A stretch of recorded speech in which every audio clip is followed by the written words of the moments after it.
All right, let's talk about androgens and aggression, and I know you're going to think we've already done this. That's partially because we have.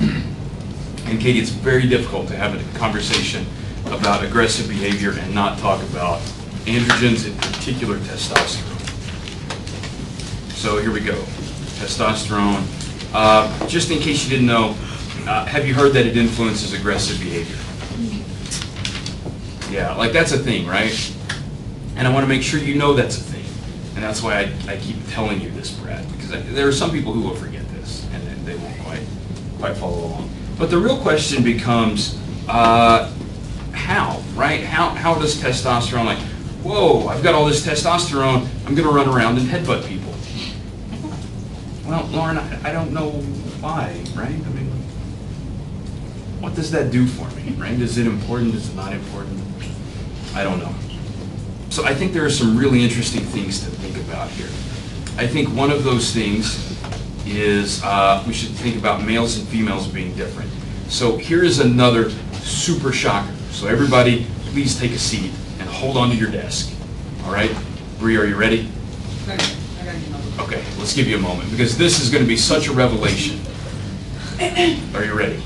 Get your mom on speed dial because you're going to need to tell her this because you're going to have to like work through this problem. Males have more testosterone than females. Wow. I know, right? I mean, it's like nobody saw that coming, right? Nobody has ever heard that at all. So there you go. We even have body parts. Well, testosterone's named after body parts, right? That males have. Apparently, I don't know. Do you guys want to hear why they're called testicles? Sure. Sure. So this is like apparently it's about testifying, right? So if you think, right, Brad, have you heard this? So apparently, you know, like how many of you have ever been to court these days? Okay, you didn't have to answer that, but I knew you would though. I didn't do anything wrong, so it's okay with me. So if you ever have to like, you know, you always like hand on the heart, hand on something else, right? But apparently in Roman times, hands on the testicles.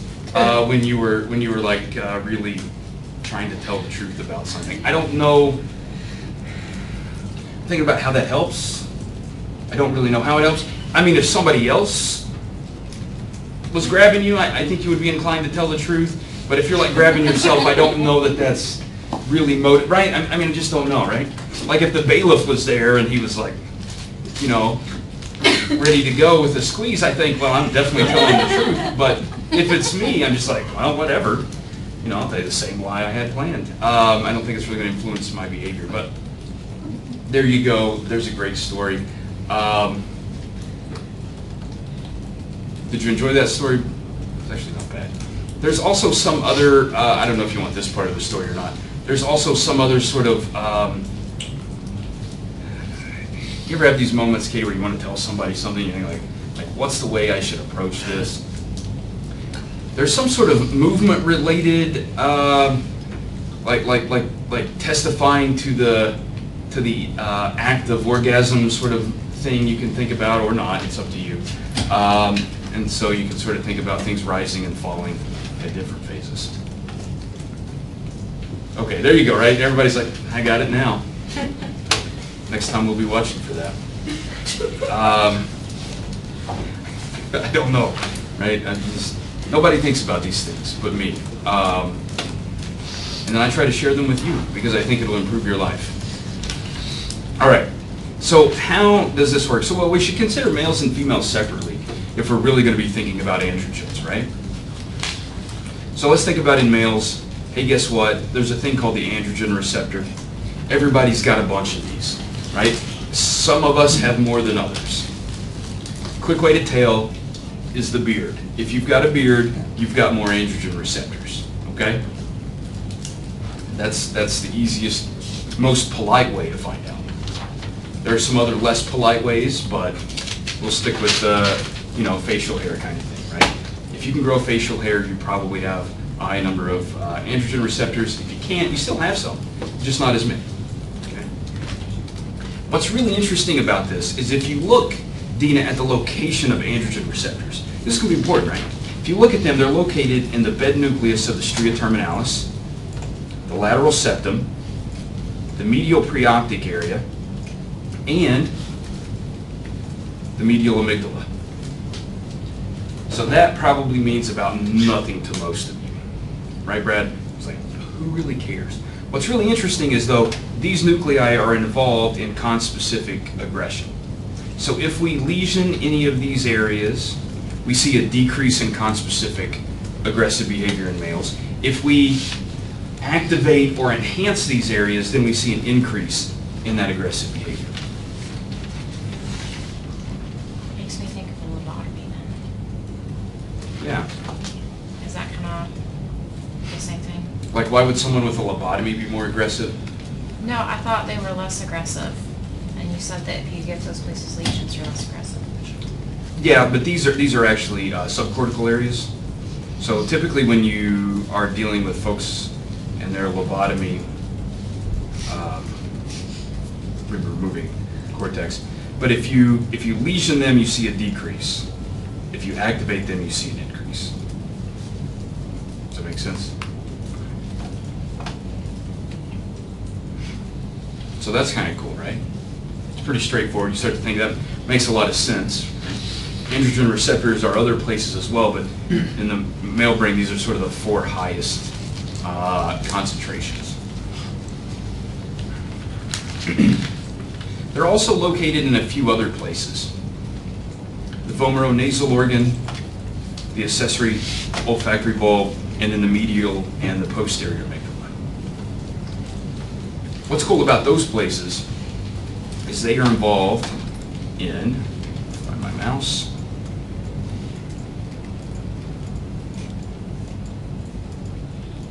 pheromonal signaling.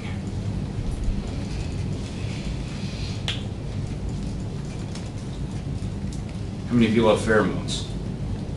Correct answer is you don't know. So who wants? You want to hear the story about pheromones? I mean, there are a lot of stories here, but here's some great ones. If you have a vomeronasal organ, raise your hand. Yeah, everybody has one. Here's the story, though. It's not really connected to anything. So there you go. Other mammals, so that's like rats, they're a mammal, right? They actually have really big vomeronasal organs. They do a lot of things with pheromones. That's why you would think that a high level or a high concentration of androgen receptors would be in those areas, right? A lot of aggressive behavior is mediated by pheromonal signaling, right? So you can, it's usually related to urine. I know the title of this class should have been like Psychology of Aggression and Urine. How many of you would have signed up for this class? Yeah, there's like, yeah, of course, right? I think you guys are weirdos. Can you repeat what you said about the pheromone signaling and aggression? I didn't. Who knows? I'll try. Okay, sorry. A lot of aggressive behavior is mediated by pheromone signaling. Is that what I said? Yes. Okay. There you go.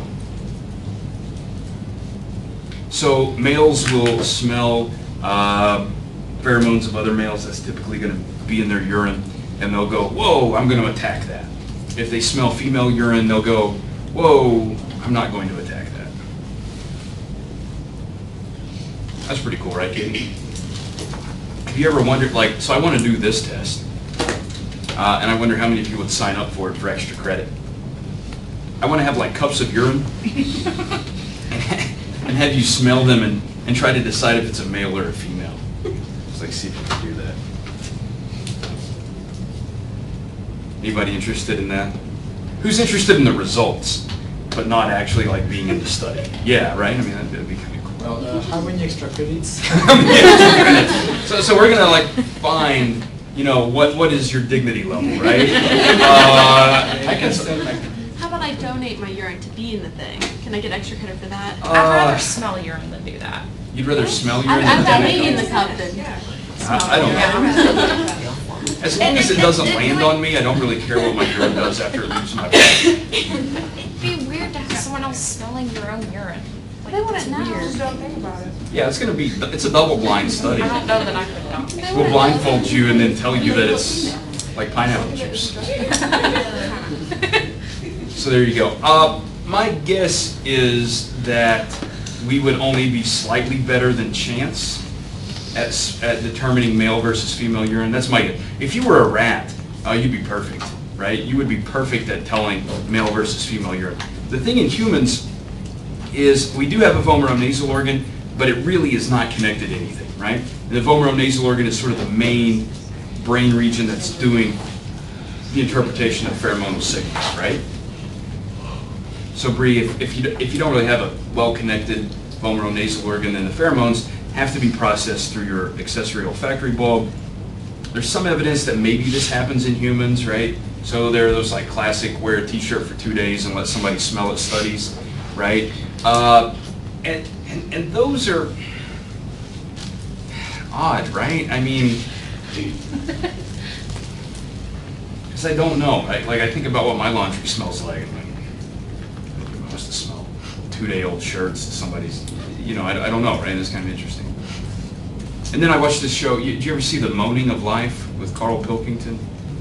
Okay, so I don't know if I'm allowed to recommend that or not, but I'm going to because it was. Anyway, there was some interesting things on it. But he went to this like speed dating party.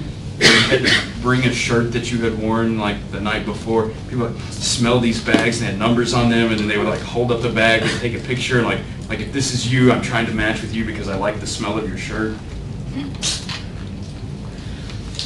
I mean, in these studies, are they they're not allowed to wear any kind of like cologne, deodorant, anything like that? I don't think so. Because that'd be one easy way to say. Yeah, no, typically unscented. It's just kind of wonderful, natural smell.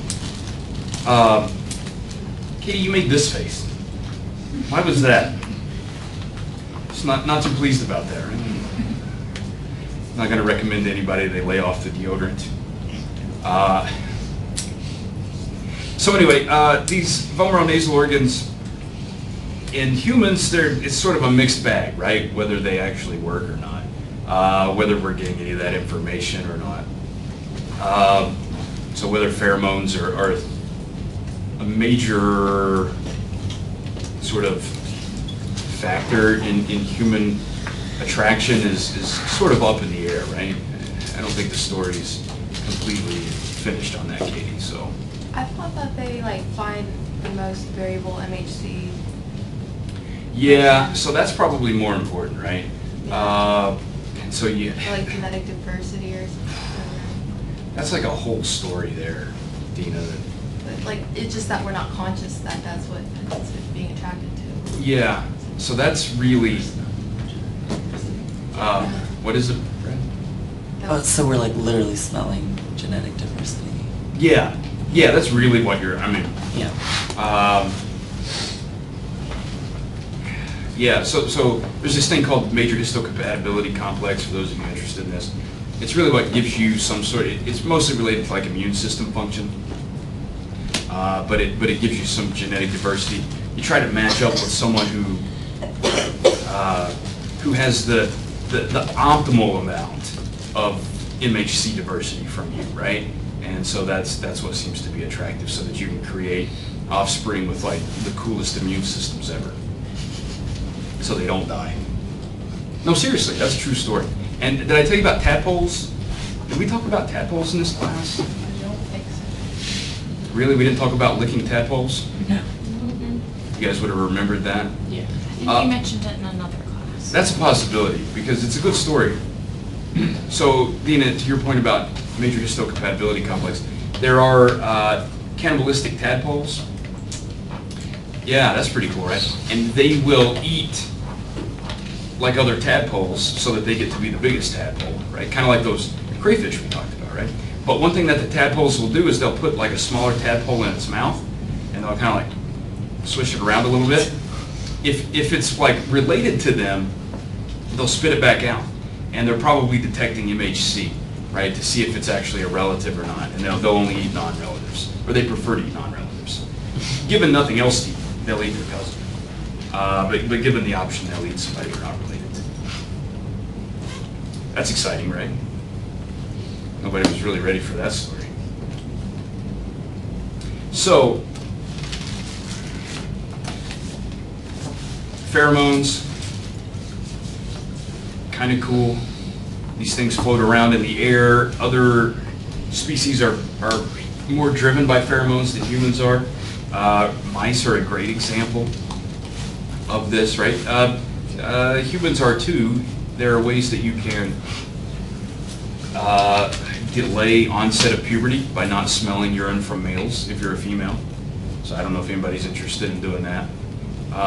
So how do we know? Well, it works in rats or mice because you can segregate the mice, right, and just have females. But then if you like spray them with a bunch of urine from males, then they'll sort of initiate. Really found that really interesting. I don't think you just go around like with a super soaker and like squirt them. I think you just like put some in the cage. It'll actually start female mice onto their estrous cycle as well, right? And so if they don't smell male urine for an extended period of time, they won't sort of go through their normal ovulatory phases, right? They'll like save the energy, like absolutely no chance of getting pregnant, so why should I shoot out an egg this month, kind of thing. And I mean, like really, it's a waste of energy, right? So, but the mice, if they like squirt them again with some male urine, they're like, woohoo, and then they start ovulating. So you've got that going. But in males, in rodents at least, aggressive behavior is also driven by pheromonal signals. If they smell male urine, they'll assume that's an intruder into their territory, and they'll try to defend that. They'll try to attack the other, the other member of their species, right? And it's all going to be based on that sort of pheromonal signal. So that's pretty cool, right? I don't know. I think about this, right? Like, who's into MMA fighting? Anybody watch that? Brad, do you? For some reason, you seemed like you were the only person who was interested in this. So I'm thinking, like, maybe one day after I retire from this job, I'll be a coach, not an MMA fighter. I'm too smart for that. And especially if it's like once I retire from this job, I'm like 75, right? And it's like what are we gonna be like swinging walkers at each other? I don't know, right? It's just nobody's gonna. I say nobody will watch that, but now I'm thinking about, Katie, if you want in on this, we could really promote it. But I'm thinking like, well, if I was a coach, I might like smear urine all over the like maybe not smear it over my fighter, but if I like made him smell it right before the fight, so maybe he could get a little extra aggressive because he's like smelling someone else's urine. I don't know. You think about that? Anybody coach a team sport? Yeah, males or females? Kids. Both. So don't let them flush the toilets in the locker room. Like leave the urine in there so that they can like smell. It may not work if they're little kids because they may not have the molecules in there. But maybe you could have like just bring in like a pint of adult urine. Just like sit it out and let it waft into the locker room. What sport is it? Soccer. Yeah, there you go. Seems reasonable. But just because they're more aggressive doesn't mean they'll win. No, but it's much more fun to watch them try to kick other people. I mean, if I've got to sit and watch little kids play a sport, I'm going to root for the ones that are more aggressive. Right? You can give them like a Frosty if they get a red card. Seems like a good idea, right? 2 Frosties if you're the first person in the game to get the red card. Hurry up the pace of the game a little bit.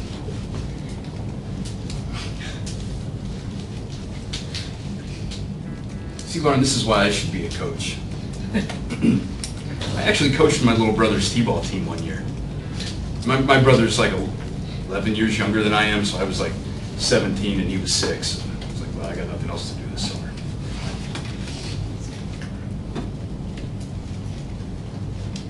But like you don't really get to be aggressive too. Like the possibilities for like aggressive interactions in a sport like baseball are limited compared to soccer because they're always like running around like a mess, right? So there you go. Maybe if the pitcher like smelled more urine, he would be more likely to bean the other players intentionally. That's a possibility.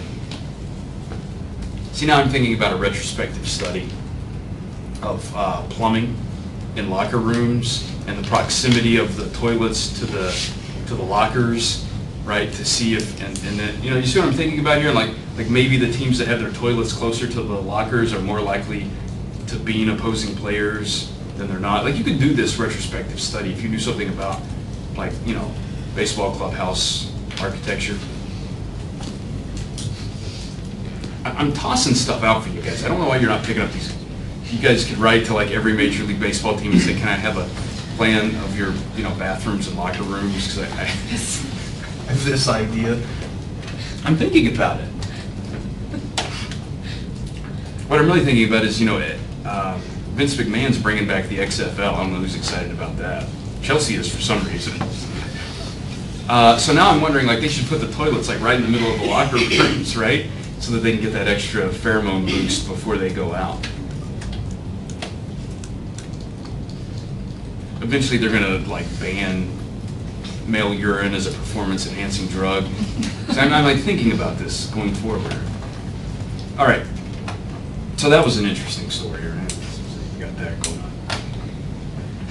Hey, raise your hand if you have estrogen receptors. Yeah, that's like everybody too, right? Concentrations may be different. What's really kind of interesting about this is estrogen receptors, you actually have like two types of these, the alpha and the beta. So that's kind of cool. The story with the beta version is a little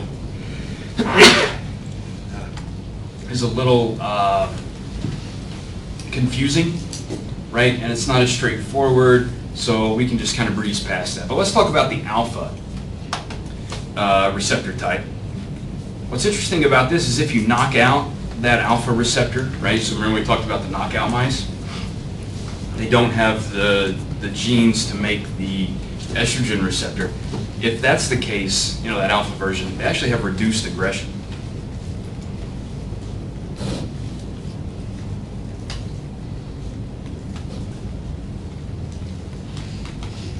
So that's interesting, right?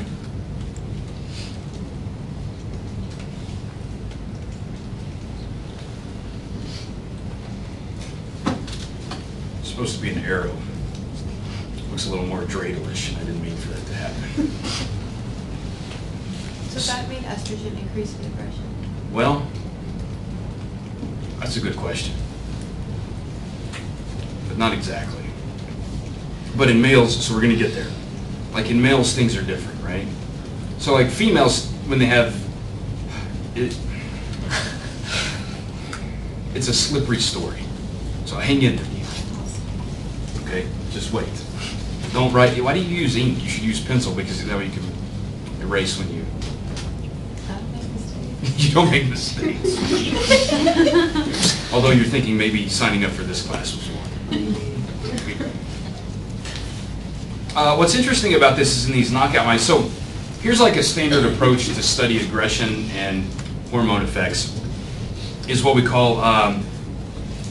You'll see it sometimes abbreviated GDX. That means they don't have any gonads. Okay, and this can apply to males or females. So whether you're removing the testes or the ovaries, right? So you can do that. So in males that have had their testes removed, quite often they will use testosterone propionate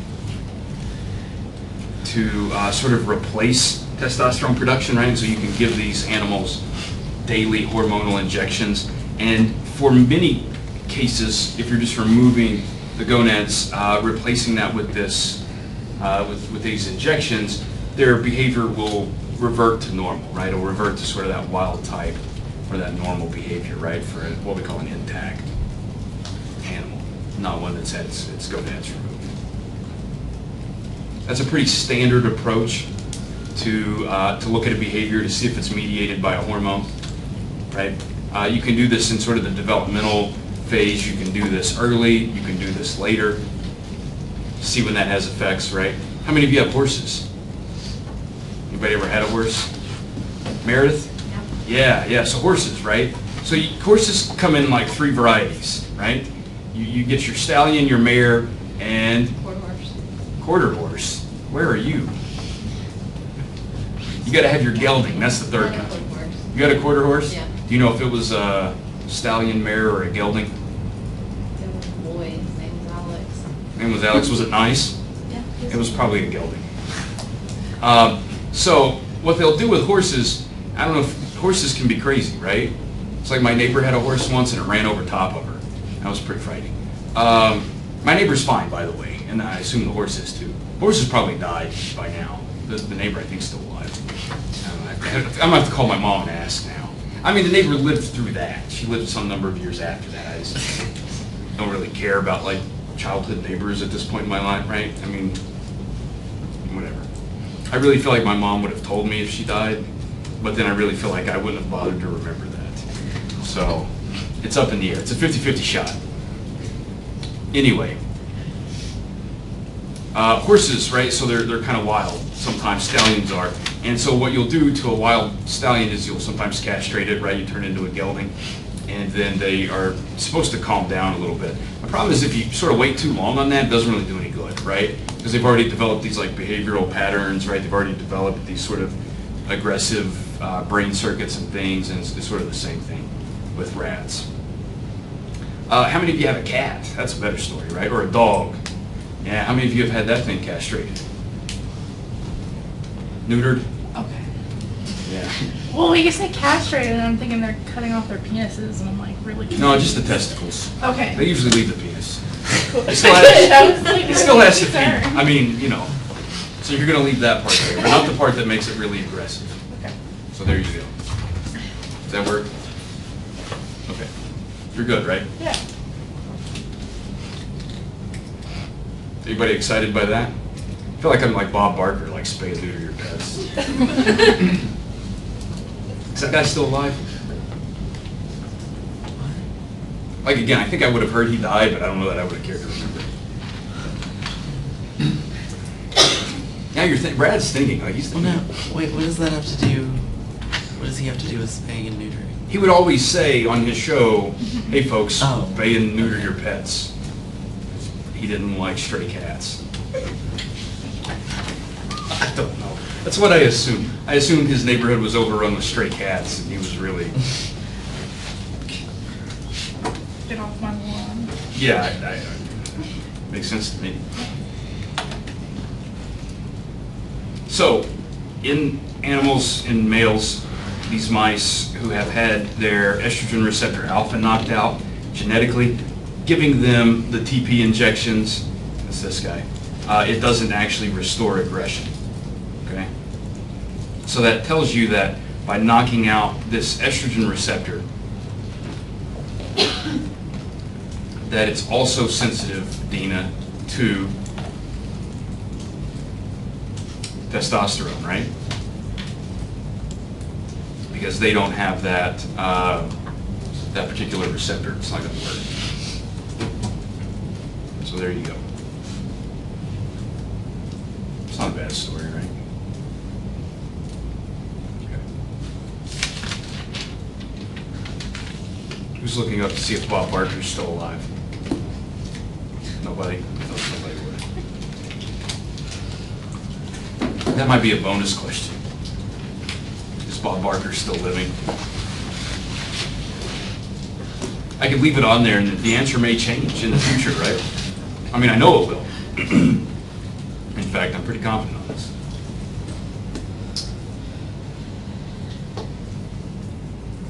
So, any questions about males and androgen receptors, estrogen receptors? Interesting things there, mice, rats, pheromones. He's still alive. He's still alive. He's 94. 94. Wow. He's getting there. So it literally could be right before the test then. It could change from the time you take the test to when I grade it. That's so sad. I'm not so worried about it. I mean, they got Drew Carey. He's doing the prices right, so we're good to go. He's got a couple decades left at least. Right, Meredith? I mean, that's what I think.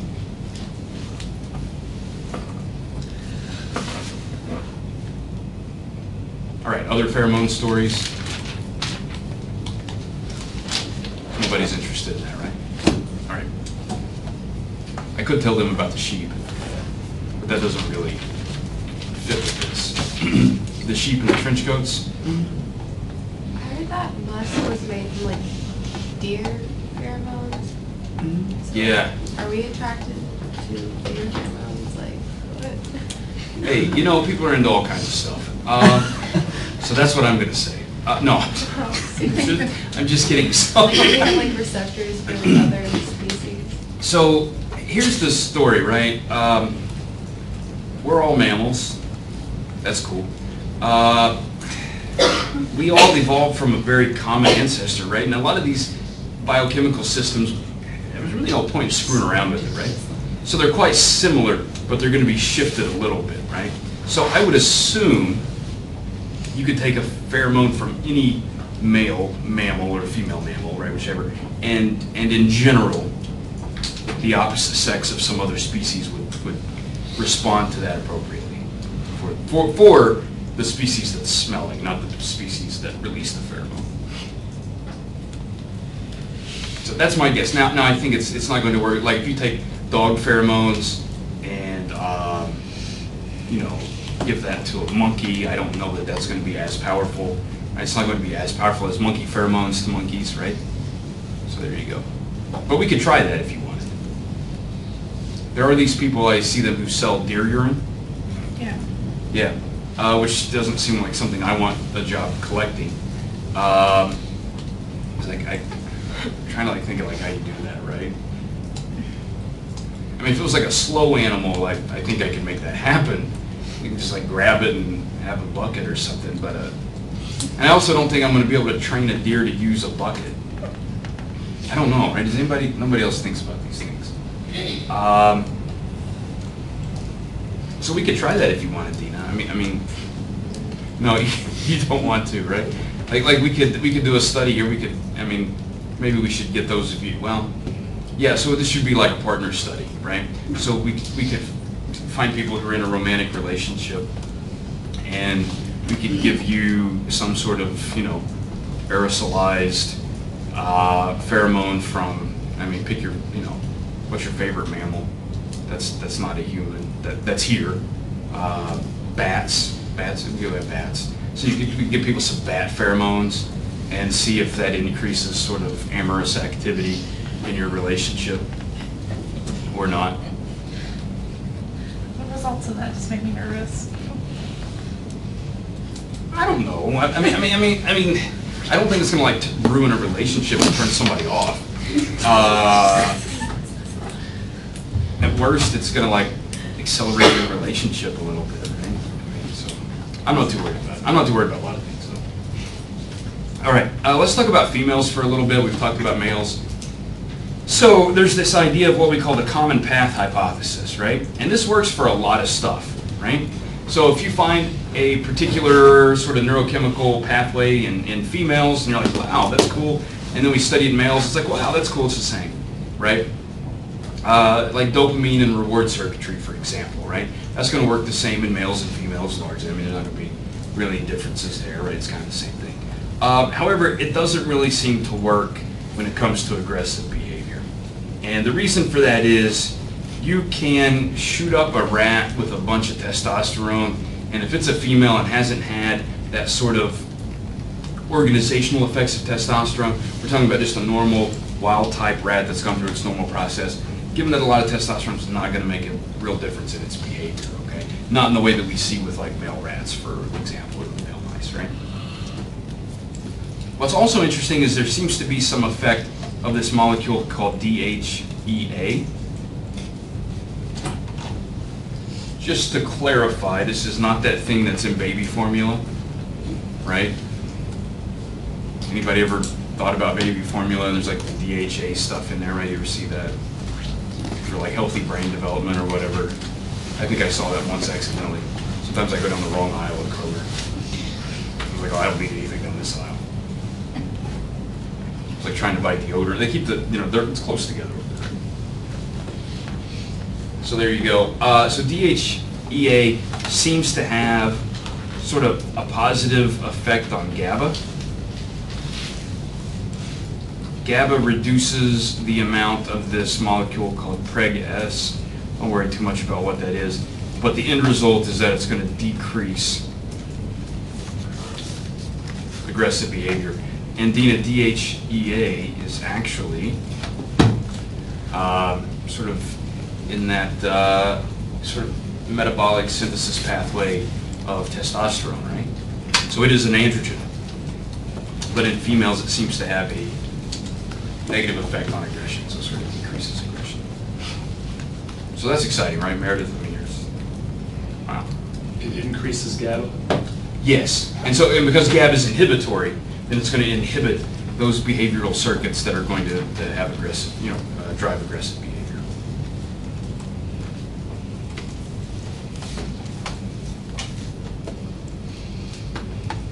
So that's something, right? Who's excited by that? How did you say it was going to inhibit the last part, the GABA? Yeah, GABA also reduces the amount of PregS, but GABA really also has an inhibitory effect on, anything, any of your neural circuits in particular. It is. I mean, it just opens chloride channels, reduces neural activity, but it's going to reduce those aggressive behaviors, those circuits. It's going to inhibit the circuits for aggressive behavior. So that's something, right? Okay, so to clarify, DHE reduces GABA, which reduces... DHEA increases GABA, Okay, and then that reduces the behavior and the PregS.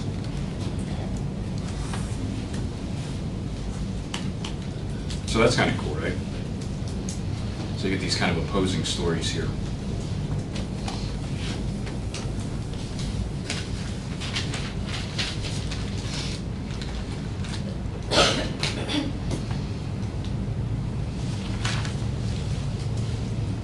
Other questions about this before we move on to the second slide?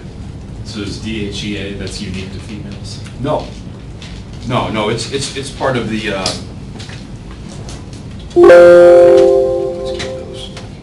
Let's go visit the internet for a moment.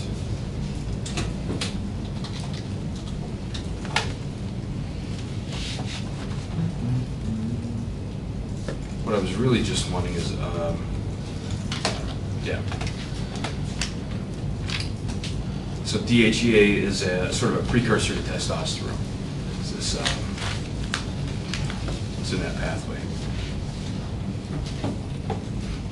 And as you can see, you can get DHEA supplements for those of you that want those. So it has the opposite effect in males? With increased Well, aggression? Yeah. So by taking the DHEA, you're just increasing the availability of your hormones, and that would have different results for males and females? Right. DHEA itself is going to have a negative effect on aggression in females. But in males, it's likely to, it's a precursor to testosterone. So, start making some more testosterone. I don't know if I'd try that.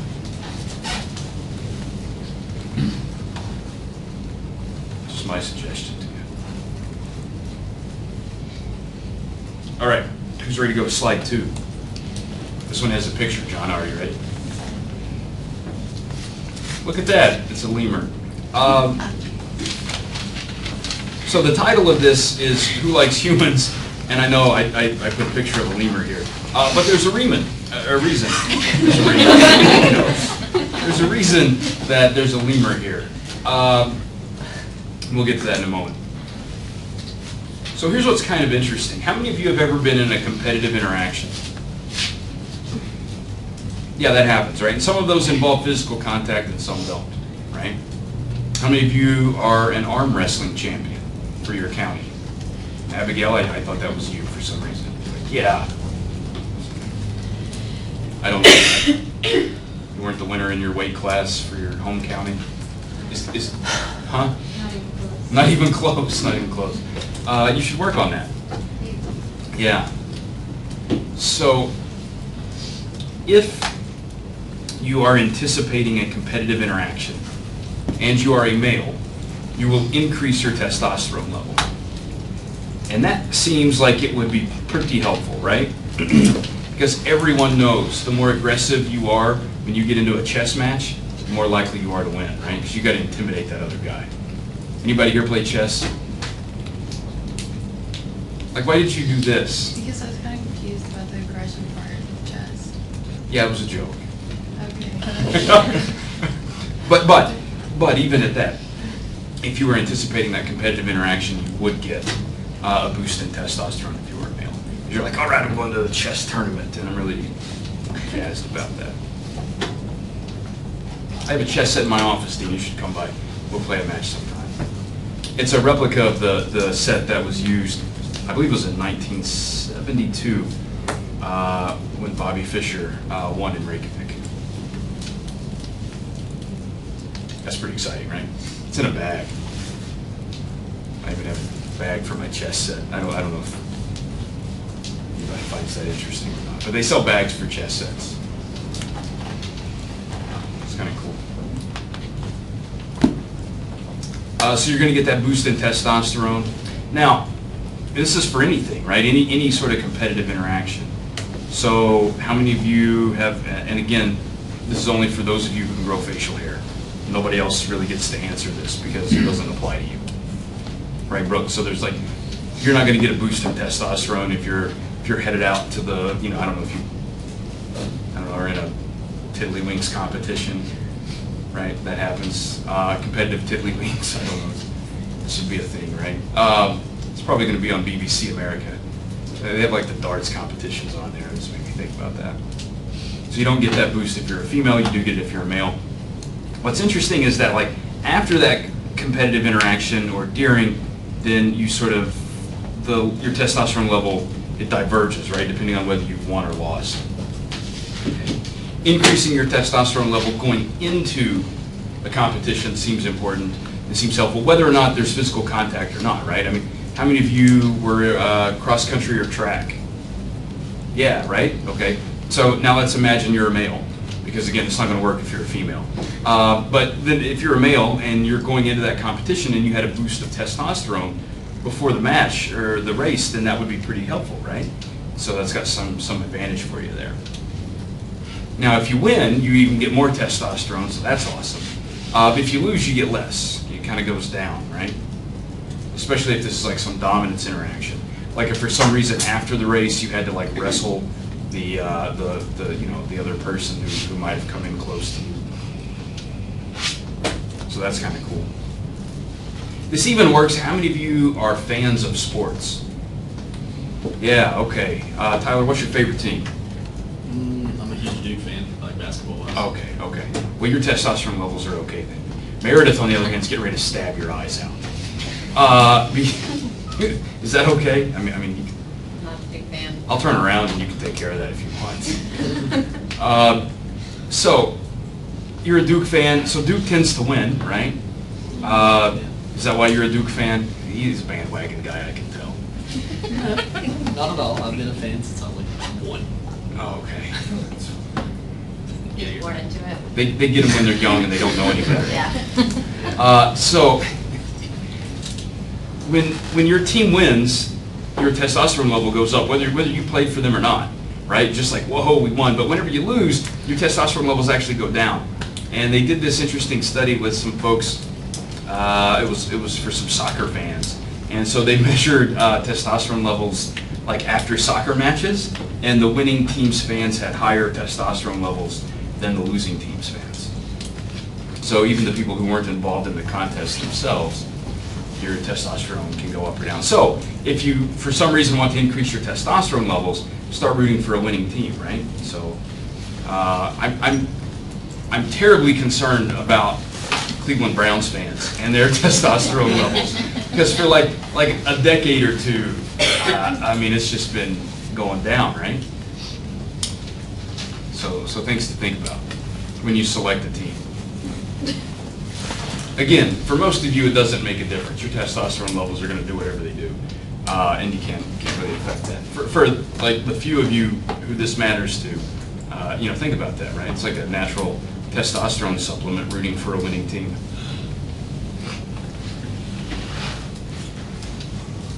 I don't know, something to think about, right?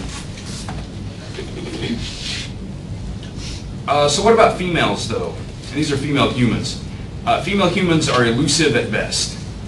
And I'm really talking about, I just got some crinkly faces there. I'm really talking about the relationship between testosterone and their behavior, right? Because female testosterone levels fluctuate, most certainly. They go up, they go down, they do whatever. But those are not necessarily related to any particular activity, any particular mood state. They're not even tied, and you might think this, they're not even really tied to phases of the menstrual cycle, and they're related to the moods or or the aggressiveness that might fluctuate during that time. So testosterone doesn't seem to play a major role in female aggressive behavior. There is certainly female aggressive behavior, right? And that's aggressive behavior between females of a particular species, right? If you house mice together and they're all female mice, they will fight each other, right? Even if they're not, they will fight definitely if they're pregnant or lactating. And that's a different sort of maternal aggression that we'll talk about at some future state, some future time in this class. But even if they are not lactating, even if they've been, they've had their ovaries removed, they'll still sometimes, have, interspecies aggression between females. So that's still a thing that happens. Not mediated by testosterone. Oh, and what about lemurs? Why did I even put lemurs on here, right? So humans are like one thing, and like other species, right? And so there are a number of species that are sort of matriarchal or patriarchal, right? And that's whether or not the male or the female or the male is the more dominant in the species, right? What's interesting about lemurs is female lemurs are actually, ring-tailed lemurs at least, are actually the dominant sex in that species. So that's kind of cool, right? And so that gives us a great opportunity to study some of these effects, right? Because if we were looking at rodents, for example, in rodents, the males are going to be the dominant sex in that species, right? Or in those different species. But in lemurs, it's a different story. So the females are the dominant sex. But even in lemurs, it doesn't seem as though testosterone levels in females are tied to aggressive behaviors. So even in this sort of opposite case, it doesn't seem to be the situation that testosterone in females really mediates their aggressive behavior. That's pretty interesting, right? And then I just thought we should show a picture of some ring-tailed lemurs. Oh, I wanted to make sure I got one that I knew was a female. And that was a little tricky to do based on a lot of the photographs. But this one, I'm quite certain is a female lemur. That's my assumption. I think it's a safe one. Lauren, you weren't fast enough. I'm going to go to Dina and give you time to make up your question, because I know you've got one. Yep. This is different from testosterone exposure in like pregnancy, right? Yeah, so what we're talking about here is more activational effects in a normal situation.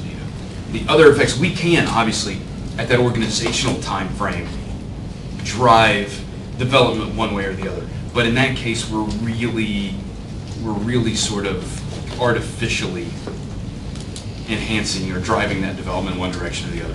Even in those 2M females that we talked about that are going to be slightly more aggressive, we're still not going to see the same sort of connection. Does that make sense? It's going to be weaker than we would find in males. Okay. That was a good question. I should have clarified that at the beginning, instead of spending that time telling you about the green screen work that I did. Probably would have been more beneficial. All right, Lauren. I was just gonna ask how many, this is totally unrelated to aggression, I just wanna know how many babies they have per, Like lemurs? yeah. I don't know, probably 2 or 3 is my guess. I just like how it's like both of them are latched onto each leg. Yeah, and who knows, that could even be somebody else's baby lemur. That's true. I mean, you don't know. I didn't ask. I don't know how. It's one, but sometimes they have twins. Oh, that's probably what happened here. Then there you go. This image that you are seeing at this moment is a rare image. It's either a wet nurse lemur or it had twins. Either way you go, I don't think it's the normal situation.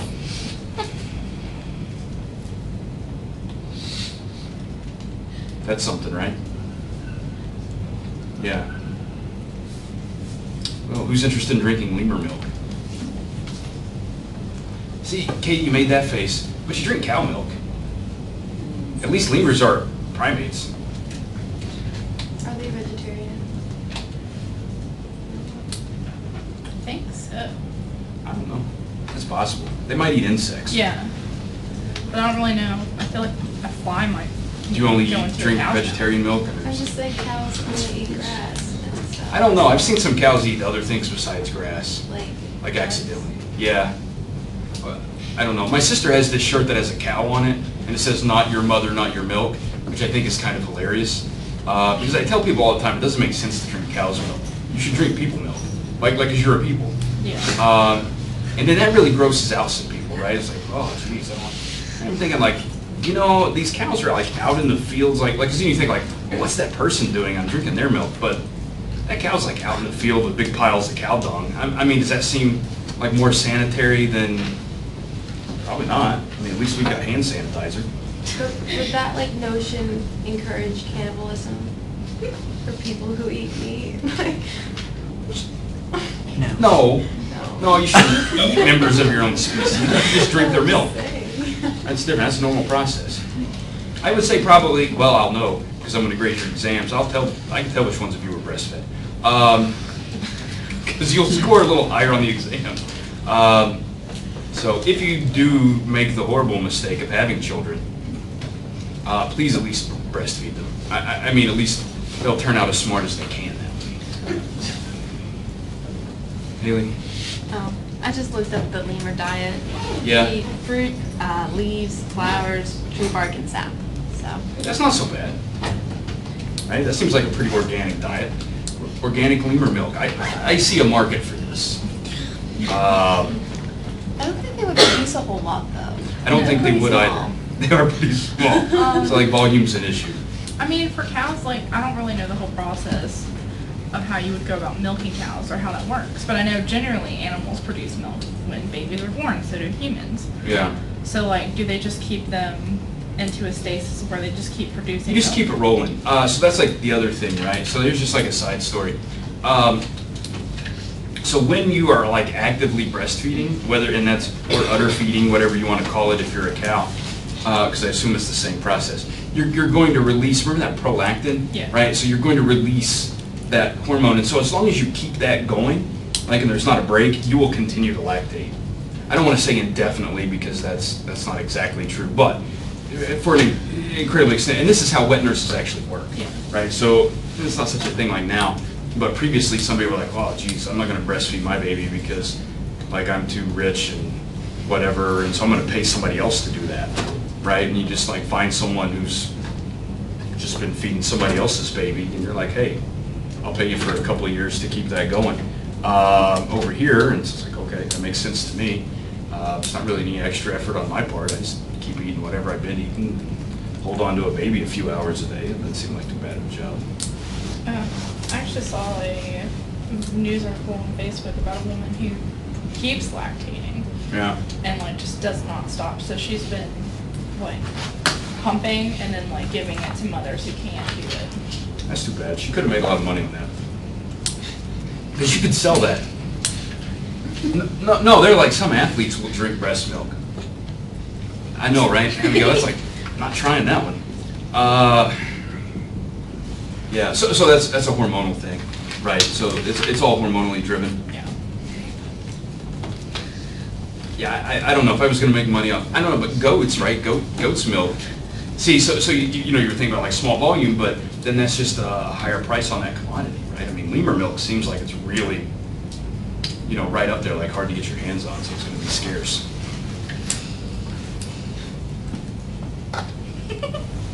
I don't know why you guys don't find that terribly interesting.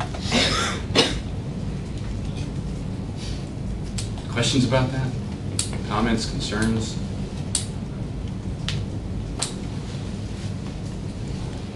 No? All right. Here's what I'd like to do, because I really feel like most of you